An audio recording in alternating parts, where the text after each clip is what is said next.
नमस्कार बंधुरा, welcome to बिथिस kitchen. आज के आमी तोमादेर साथे शेयर करब मुखे लेगे थाकार मतन छोलार डालेर रेसिपि। एटा खेते किन्तु असाधारण हय। तोमरा किन्तु अवश्यई बाड़ीते एकबार बानिये खेये देखते पारो। आशा करछि तोमादेरो खूबई भालो लागबे। ताहले चलो देखे नेওয়া যাক आमी किभाबे रान्नाटी करी। रान्नाटा करार जोन्नो एखाने 1 काप छोलार डाल भालो करे धुए निये 3 घंटार जोन्नो भिजिए रेखेछिलाम। छोलार डाल जेहेतु सेদ্ধ होते एकटू समय बेशी लागे ताई डालटाके भिजिए राखले खूबই ভালো হয়। 3 घंटा परे डालटा अनेकटाई फुले उठेছে। আমি ডালের জলটা আগেই ছেঁকে রেখেছিলাম। এবার একটা প্রেসার কুকারের মধ্যে ডালটা সেদ্ধ হওয়ার জন্য নিয়ে নেব। আর এখানে দিয়ে দিচ্ছি 1.5 কাপ জল। জল খুব বেশি দেওয়ার দরকার নেই, সেদ্ধ হওয়ার পর যাতে জল না থাকে সেই রকম ভাবে জল দিতে হবে। এবার ডালটার মধ্যে আমি লবণ আর হলুদ দিয়ে ডালটা সেদ্ধ করে নেব। গ্যাসের ফ্লেমটা হাইতে দিয়ে দুটো হুইসেল দিয়ে আমি নামিয়ে নেব। তারপরে 5 মিনিট রেখে আমি ঢাকনাটা খুলে নেব।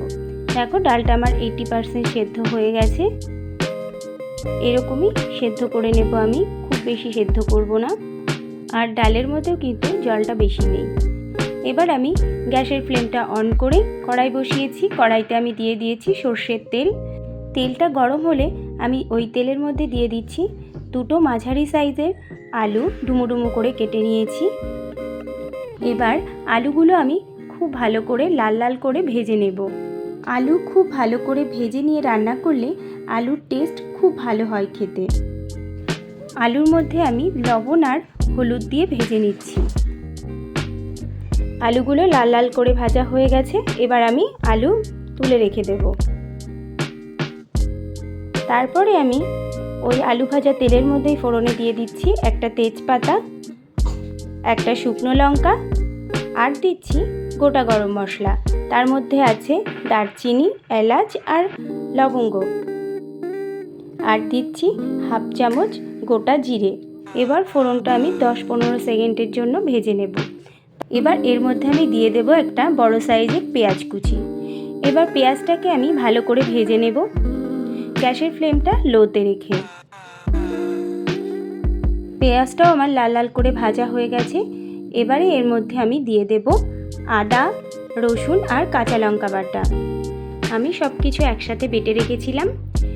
এবার মশলাটা আমি পেঁয়াজের সাথে ভালো করে মিশিয়ে নিয়ে তারপরে আমি মশলার বাটি ধোয়া সামান্য একটু জল দিয়ে দিলাম।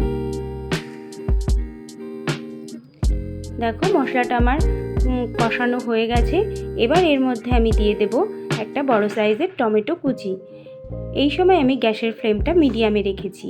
এবার টমেটোটা ভালো করে মশলার সাথে মিশিয়ে নিয়ে এর মধ্যে আমি দিয়ে দিলাম সামান্য লবণ, যাতে টমেটোটা তাড়াতাড়ি সেদ্ধ হয়ে যায়।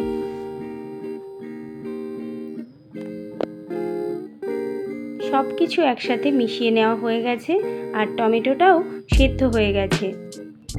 এবার মশলাটা আমি খুব ভালোভাবে কষিয়ে নেব।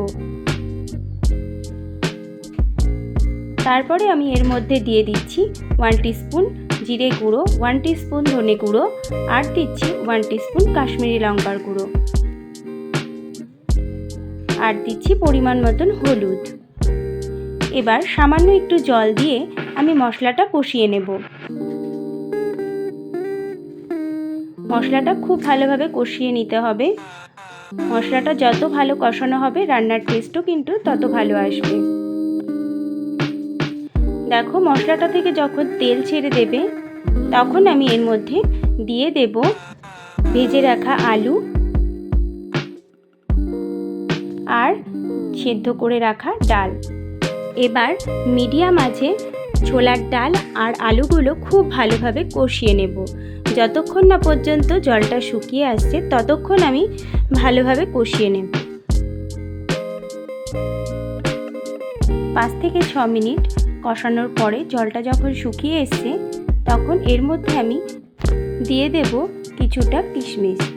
আমি কিশমিশটা আগে থেকে জলে ভিজিয়ে রেখেছিলাম। দেখো কিশমিশটা দেওয়ার পরে আমি একটু নেড়ে দেব। তারপরে এর মধ্যে আমি অ্যাড করে দেব ফুটিয়ে রাখা গরম জল। এখানে অবশ্যই গরম জলের ব্যবহার করতে হবে, না হলে ডালটা সেদ্ধ হবে না, কারণ এখানে ডালটা পুরোপুরি সেদ্ধ ছিল না। তারপরে আমি এর মধ্যে দিয়ে দিলাম স্বাদ মতো লবণ আর দিচ্ছি চিনি। চিনিটা কিন্তু অবশ্যই এই রান্নাতে ব্যবহার করতে হবে। এবার আমি মিডিয়াম ফ্লেমে 10 মিনিট রান্নাটা করে নেব। 10 মিনিট মিডিয়াম আঁচে রান্না করার পরে দেখো একদম পারফেক্ট সেদ্ধ হয়ে গেছে ডাল আর আলুটা। তারপরে আমি সবশেষে দিয়ে দিচ্ছি গোটা গরম মশলা বাটা।